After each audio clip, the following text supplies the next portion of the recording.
So thank you very much for joining us at tonight's CCTS Forum. My name is Jennifer Croker, and I work in the Research Commons.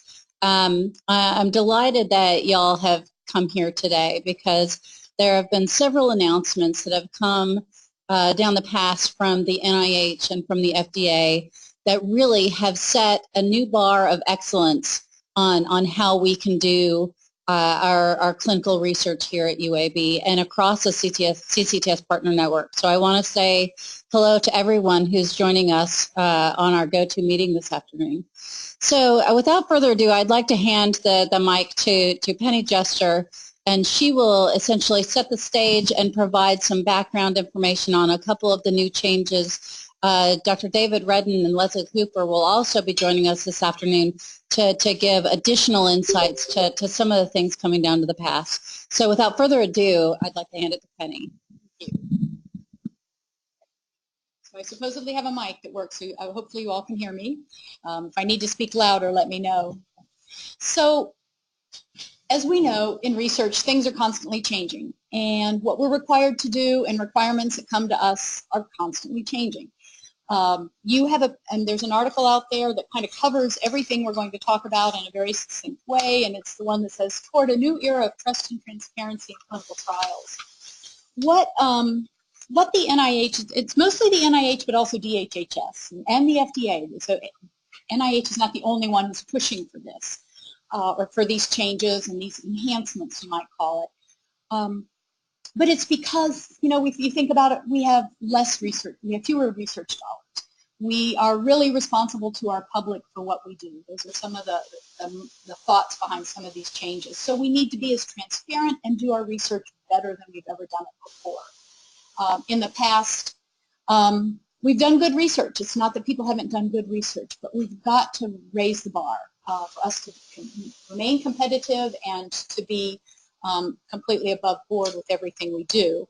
So one of the things I would point out, and I'll come back to the beginning in a second, this is a schematic that the NIH has sent out of the changes that are going to be implemented. And we're going to talk about all of these. And you're going to be aware of them. Some of them we've talked about already.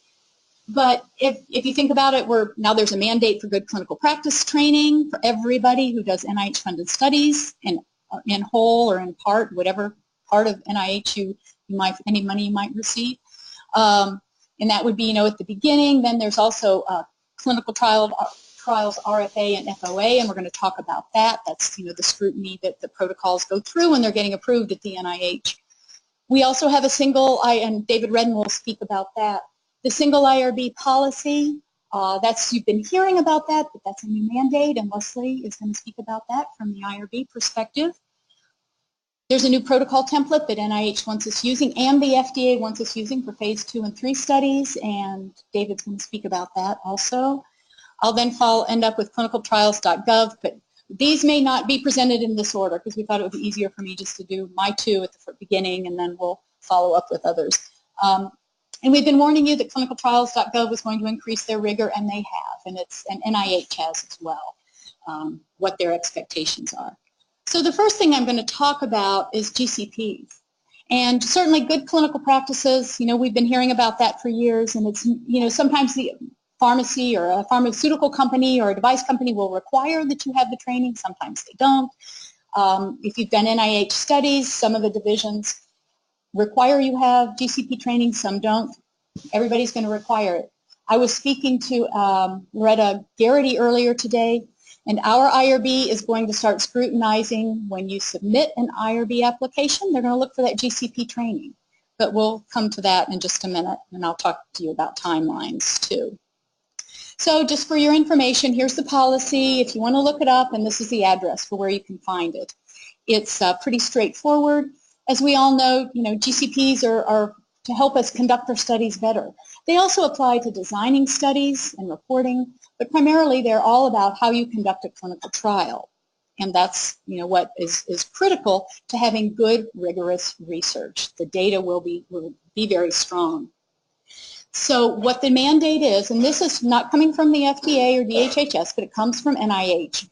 And as you know, many years ago, and maybe the IRB folks can speak to this, the NIH probably began expecting training and OHARP you have to have HSP training. Now, even pharmaceutical companies require it. Everybody requires HSP training. Didn't start that way, but the purpose of the NIH is kind of to be the role model for the kind of research we should do in this country.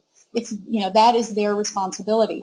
So therefore, if they're now mandating GCP training, everybody else is going to be mandating it. So we just need to get on board with what is required and know that it's not just the NIH who's going to expect this of us.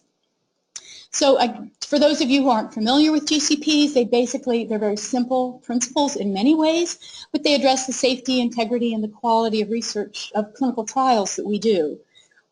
They provide a standard of assuring compliance, implementation.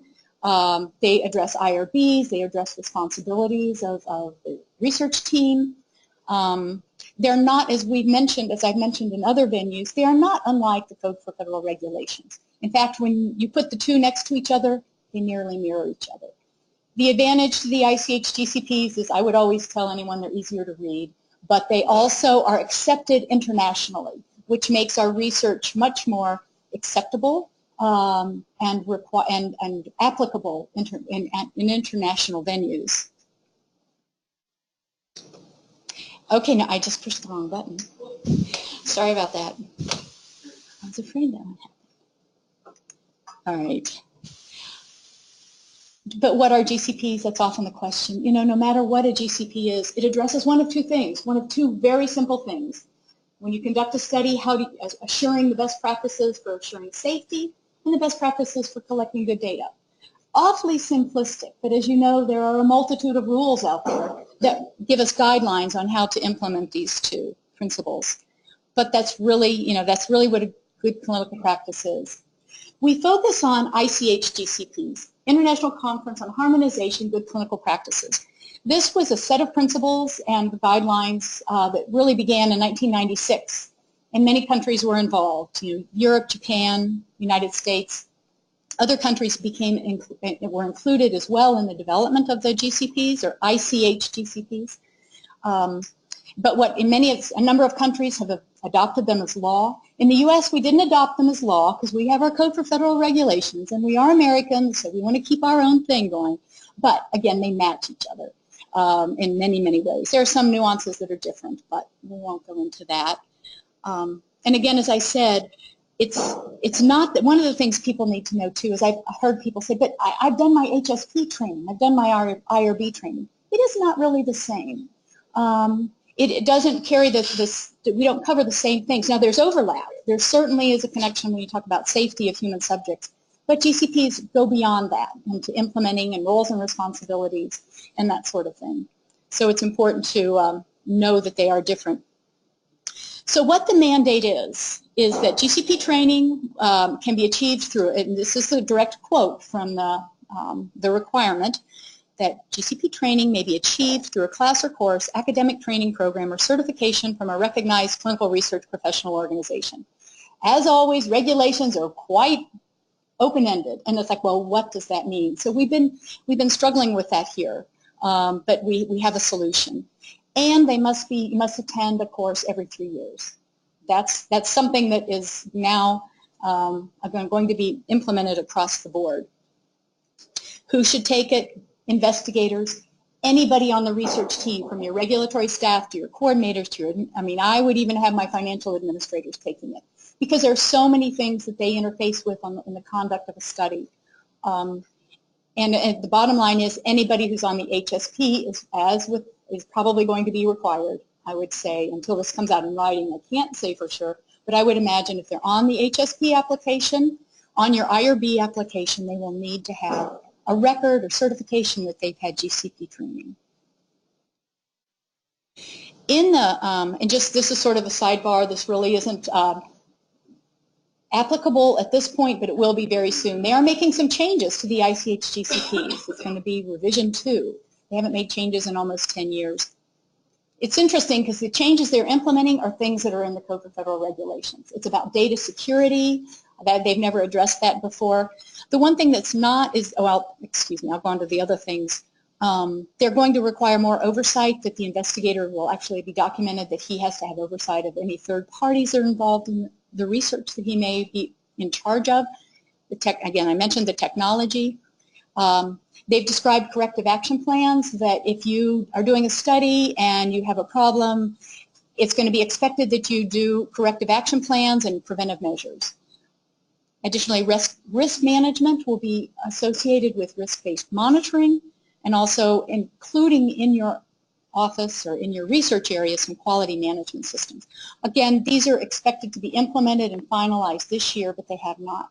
But this will be part of GCPs. So what are we doing at UAB? We are going to, I think it's pretty well set, and again, it'll be in writing, so you'll have it confirmed. But after talking to Dr. Garrity, we're going to require the Miami CITI web-based training that's already in the Miami cadre of courses you can take, the Miami CIT cadre of courses, where you take your HSP. And that's going to be the base knowledge. The other part is we do believe in reading all the requirements and regulations. The other part that's important is it's just the beginning. You know, taking that didactic course is just the beginning. So therefore, we're going to continue with other courses on campus. I'm working with Mansour Salih on a clinical investigator training program. Cindy Joyner is working with me. It's going to be, for those of you who know, it's going to be very similar to the research coordinator training program or the research training program in that it's going to be up to 16 hours. And it'll all investigate, and again, we'll start with the young investigators and get folks involved. But again, it's going to be actually operationalizing GCPs as the RTP program does. We also have our research seminar that we do twice a month in here. Everything we do is expanding on the basic concepts of GCPs. And again, going back to the Miami CITI, it's a real didactic, it'll get to the basic information, but we've all got to keep learning because things are constantly changing and every situation you're in is going to be a bit different. So you've got to learn how to interpret and apply a GCP in a different situation. So this is, as I said, this is the GCP training online is going to be just the basics, but we expect you to keep learning if you've got the best you can. The release date for this information was September 16th. It's going to be effective January 1st. Again, the IRB will have to make a determination as to when they will start requiring it, but it will be, if you do the Miami CITI, it'll end up in your IRAP training record so that everybody will have access to it and the IRB will have access to it. One of the things we did, we took time to look at all the people who work or have done some work at, with the CCTS. So we took all the names and went through the training records to see who actually had GCP training. First pass, it was pretty good. It was, I mean, I was amazed. It was, you know, more than 75%. However, when we looked at the dates, there really are only about 25% because everybody else took it in 2010 or 2011 when we think that the IRB was using that as a means to get credentialed, I'm sorry, to get CEUs. Yes. So everybody did it, but now you got to do it again. So I would encourage you to start telling your staff in your office it's time to just get on Miami.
expand it to, they are expanding it to requiring relatedness, which is not a bad idea. I mean, just to put adverse events up there without relatedness is not very descriptive of what occurred during a study. If you have to put relatedness, then it's going to, that raises a profile, but it's more work for us, is what the bottom line is.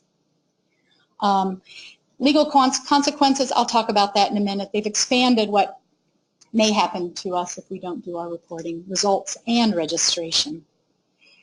The time frame for when, we were just learning about this today, the time frame for when you have to have, when you respond to either your results reporting, when you get it in, or when you have to do your re-registration. They're changing the registration. Now it's every 6 months during the course of the study. It's going to 1 year, which I think is a good thing. That may be the only positive thing they've done that will decrease our work. But then it's going to be, you have to do it at a year end within 30 days. And that's true about the data results reporting, that they're going to hold us more rigorously to within 30 days of the final, of when it's expected to be reported, which is 1 year after the last subject's met his or her primary endpoint. So again, the next two slides are really just basically about what the ruling says about which protocols are applicable clinical trials, and they've divided it into device and drug studies so that they're easier to find. If that's, possibly that's easier to find. But primarily it's not too different than what we'd already been doing. There's nothing of major significance here that's unlike what we were doing before. And with the drug studies, I think the one thing that I would tell you that we have struggled with, all study phases are reported except for phase 1. Now, if you're doing an NIH-funded study, NCI, they're all reported. There's no exception. So they're, it isn't common, but sometimes we do phase 1 studies that are not NIH or NCI funded, and they would not have to have their results reported. But I'm going to tell you that one of the things we've also found, and this is something investigators are going to have to judge for themselves, is that we've had investigators call and say, look, I finished my study, I'm trying to get it published. It wasn't an ACT, but he said the journal will not accept my manuscript unless I have an NCT number. So then we simply register them after the fact. They don't put their results up because it wasn't an ACT. The journal's happy, but it's registered. So again, that is outside the law, but it's a journal requirement. So as much as we say, these protocols don't have to be registered, in the end, we're getting close to requiring anything and everything, but we're not there yet. And as I said earlier, NIH, their requirement is, so we just, we looked at those two categories of applicable drugs and studies and applicable device studies. NIH says anything we pay in total or in part for, you have to register it on clinicaltrials.gov. Behavioral, registries, anything that NIH is involved with. So what are the penalties? There are monetary fines, there's loss of funding, and the PI or institution might be unable to get future funding. Now, if you look at the law actually has in it penalties, financial penalties that are, those have been there for a while, and that's where if you don't get your results in the time frame that you're supposed to, they can charge you, and they've yet to do this, the $10,000. Then after 30 days, if you still haven't done it, they can actually implement $10,000 a day until you get your results up. Never been implemented, but it may be at some time.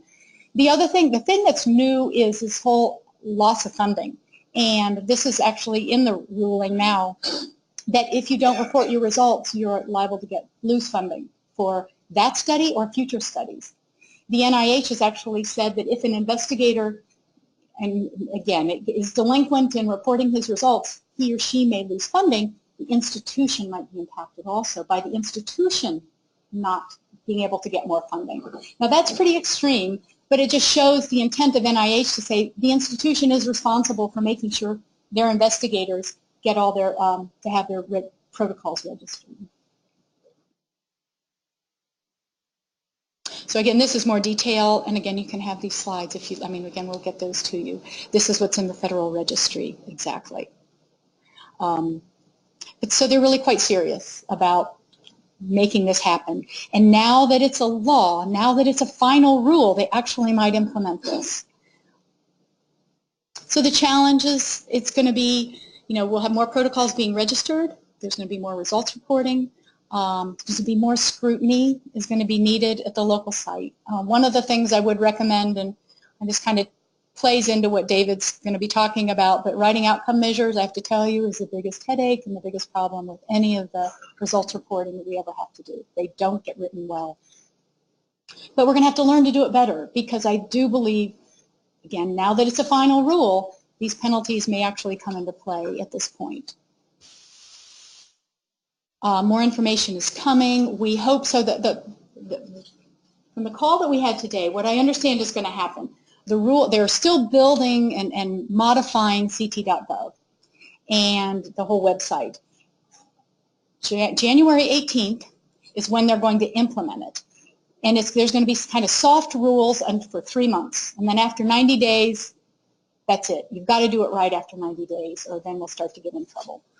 So April will really be the drop dead date, but we're going to push everybody to begin registering, according to the new rule on January 18th. Any questions? All right. Well, thank you. So our next speaker is going to be Leslie Cooper. And Franny, did you want to, let's have Leslie Cooper start. Never mind. So Leslie's going to talk about single IRBs.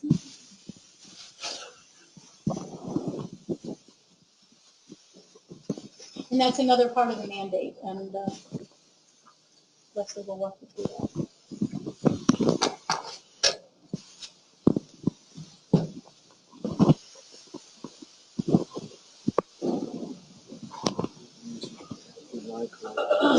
Okay.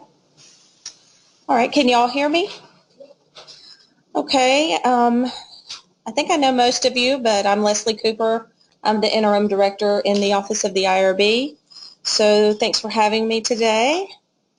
When Penny asked me last week about coming to this talk, we had just hosted a regional connections meeting with IRB professionals from the Southeast. And this was one of our topics there, so it was very timely. And it is just the beginning of a lot of education that we're going to be doing with the research community here at UAB on the topic. So what is meant by single IRB? You probably have heard interchangeably the use of the terms single IRB, central IRB. So what does it mean? Overall, for the policy for us, it is when one IRB reviews the research study for multiple sites institutions, and when that IRB is the IRB of record for all of the sites institutions that are involved in that research. And the goals of the single IRB across the board are to streamline the process of IRB review, to improve efficiency and consistency, and to reduce administrative burdens and inefficiencies. So why now? We've heard little things here and there over the years about central IRBs, about single IRBs.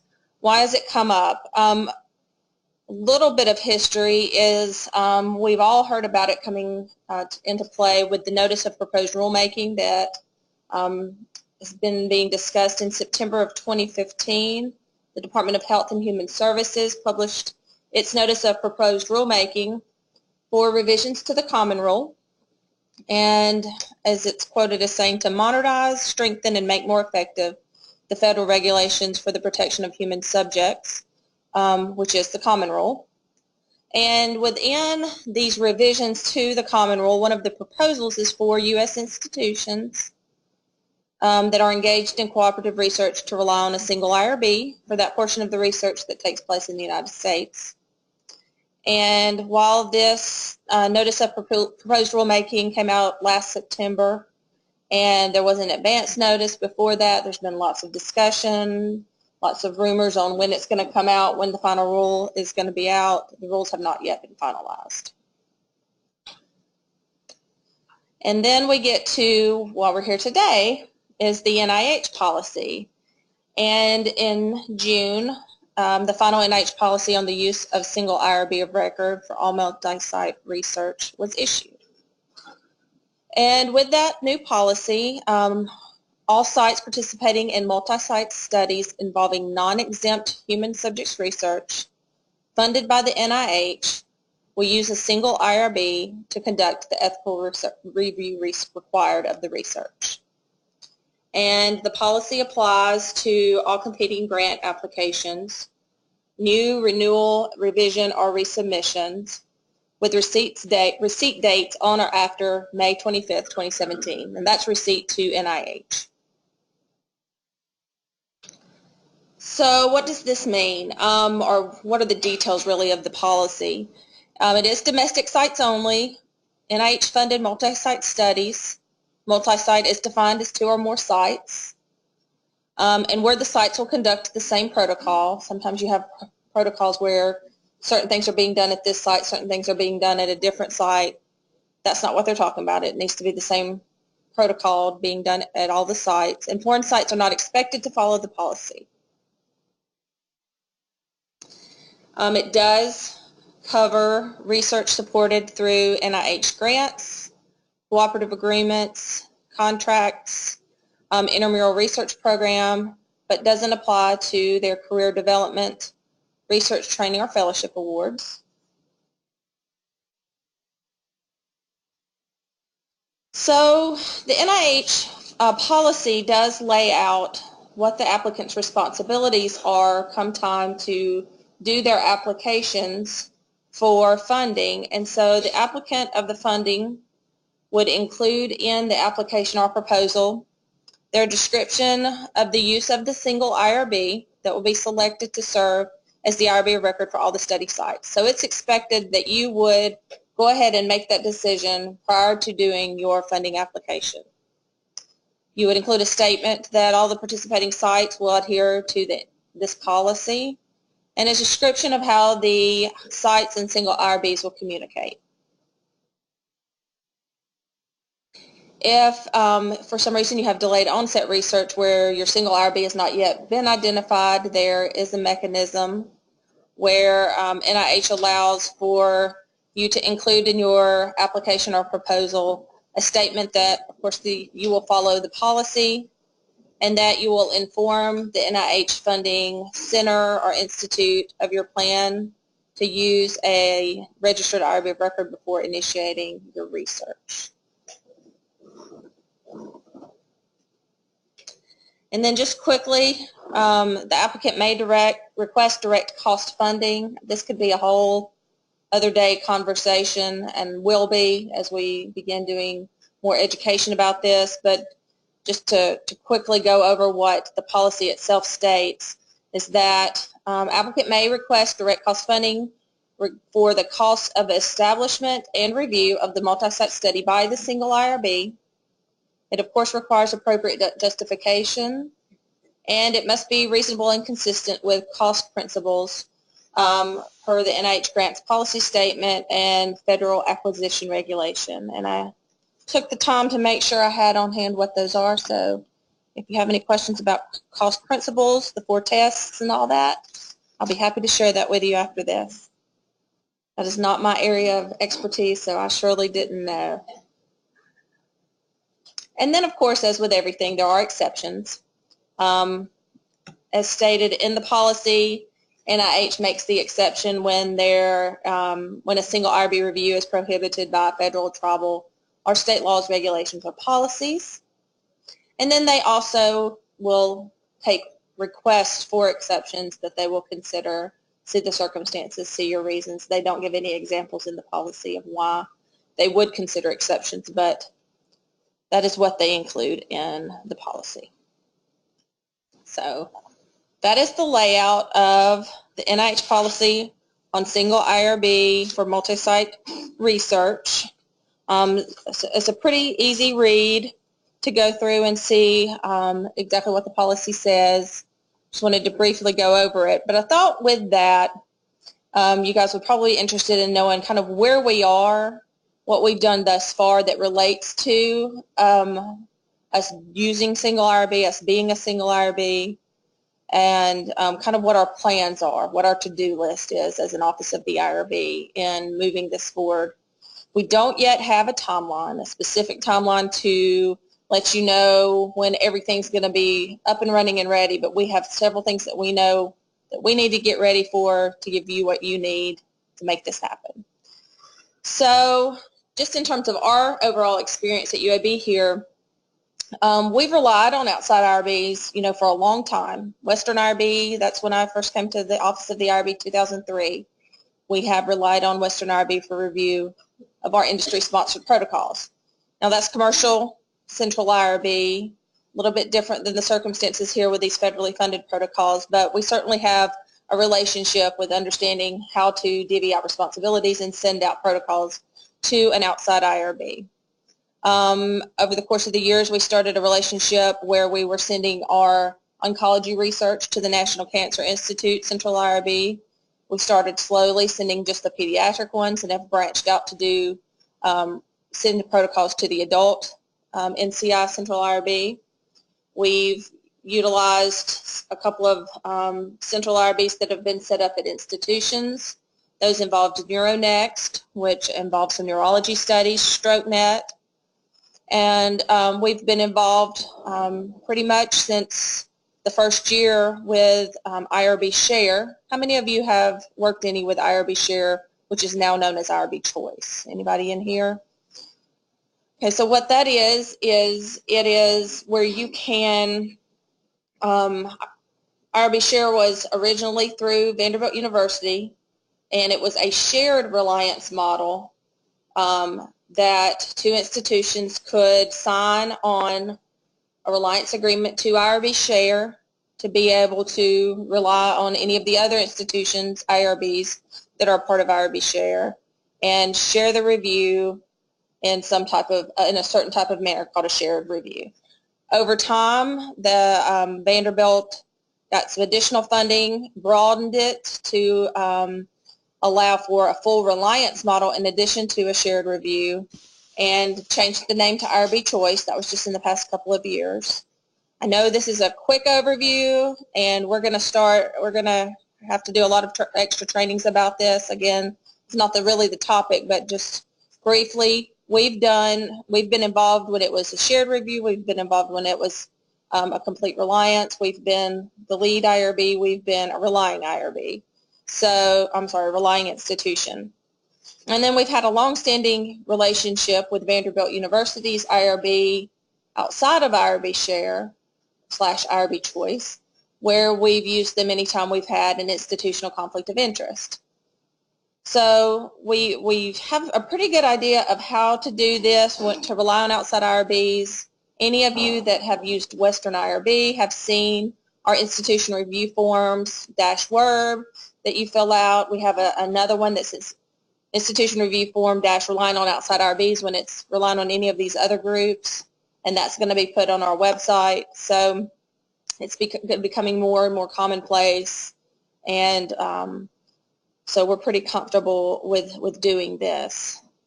So on the flip side, we've had a few instances where we've set up serving as a central IRB. So quickly wanted to tell you why there is interchangeability in using the term central IRB and single IRB. I didn't put this on a slide. But a central IRB is the same IRB of record for all the sites participating in more than one multi-site study. It's usually when there's a network, a consortium, for a particular program, often focused on one disease. And so that's when they start calling it a central IRB. You're doing more than one study for that group. And then a single IRB is one IRB of record chosen on a study-by-study basis, providing the ethical review for all the sites of a multi-center study. So thus far, we've been what's been considered a central IRB because we've done it for these networks. The first was the Collaborative Antiviral Study Group. We had, at the time I put this together, 4 protocols in 4 years, averaged about 5 institutions relying on us for each protocol.